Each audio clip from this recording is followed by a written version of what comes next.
Chapitre 5. À la fin de la journée, on parle de nos dons avec les filles, mais surtout de comment nous allions faire pour l'épreuve pratique qu'il y a lieu dans un mois. Juste après le Nouvel An, le conseiller de notre région vient examiner les élèves.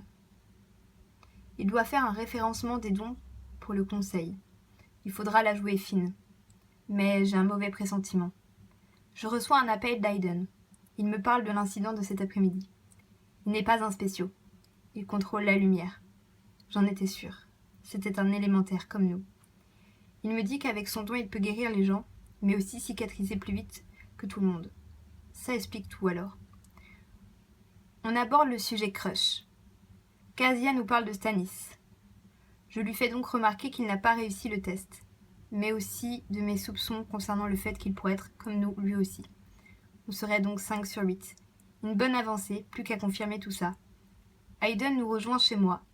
On lui a montré le livre, et on a partagé nos idées, nos angoisses, nos questions et nos opinions.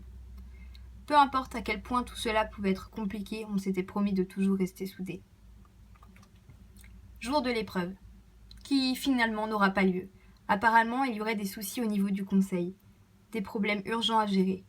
Et si c'était cette fameuse guerre qui se préparait? Mais tant mieux pour nous, même si ce n'est que partie remise, ça nous laissait du temps pour nous y préparer. Nous nous sommes fait des amis spéciaux et nous avons élaboré un plan pour en faire en sorte de cacher nos vraies natures. Ils utilisent leurs dons pendant que nous faisons semblant d'attaquer, technique qui, 2 mois plus tard, fonctionnera sans que personne ne se fasse cramer. Dans 3 mois, c'est mon anniversaire. Je veux faire une grosse soirée avec mes nouveaux amis pour marquer le coup. Mais je ne savais pas encore que tout ne se passerait pas comme prévu.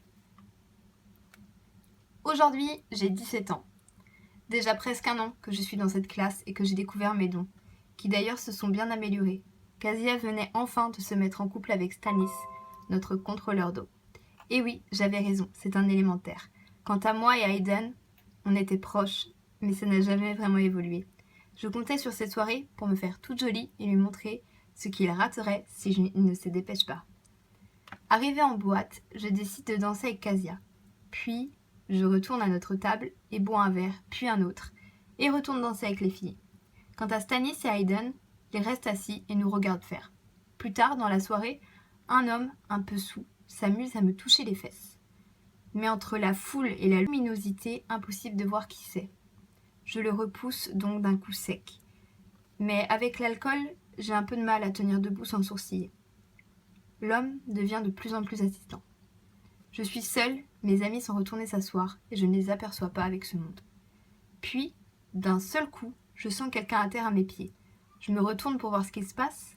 Un homme avec un visage familier se disputait avec un homme couché par terre. Peut-être un gentil garçon qui avait vu la scène et qui avait décidé de m'aider. Mais pourquoi son visage ne m'était pas inconnu? Je le fixa un bon moment, avant qu'il ne se retourne entièrement face à moi. Impossible. Et pourtant c'était bien lui.